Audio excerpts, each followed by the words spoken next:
Yeah, I mean, like I've ran some of the Victor Crowley skulls out of the mold that I have, and I've had that mold for years. And yeah, it's bleaching over time, and it's lightening up in color to the rest of it, and it's the surface is getting a little bit more harder than the rest of it is. Like you know that there's certain areas that the mold is going to grab onto more than others, and you got to take care of it, and just really kind of know that that spot is going to happen and do things, whether you grease up the mold in some way or another, or just whatever you have to do to get that to keep working for you. Right, and rotocasting or spin casting to get a skin on the surface of the mold first is a way to keep those temperatures down, because you're not pouring, like you were saying, the YouTube video guys pouring a brick of something Oh yeah. and then dumping a gallon of fast cast urethane resin in it or epoxy resin in it, because that's going to generate a lot of Yeah. heat.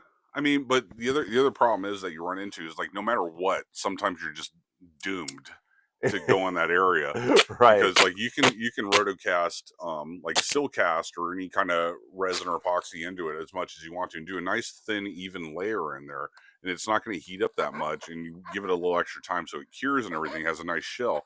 But the second you dump in a bunch of rigid foam to fill up that void, that's when the heat's going to pop back up again. Yeah. And it's like you, no matter what happens, even if you spin rigid foam into there, you're still going to fill it up. It's still You're going to get still going hot. to get it volcanic in there, and it's still going to do all that stuff. But some of the things do heat up and stay hot longer than other. So if you're putting a skin in something, you're not generating as much heat as if you're pouring a full epoximide or silcast skin. You're going to get the heat from the foam, but the foam dissipates a lot quicker than the heat from the silcast. The silcast stuff gets really hot. Epoximide stuff gets really hot, especially epoximide 101.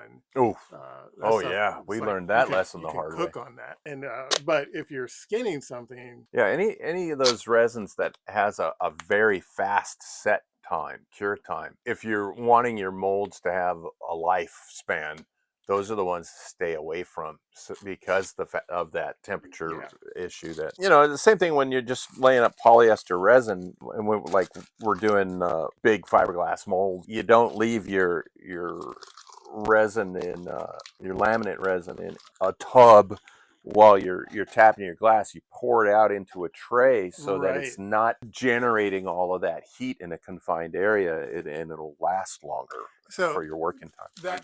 I generally still keep it in the tub because I go through it so fast. Yeah. Well, we've been doing some big stuff lately, so it's like, yeah.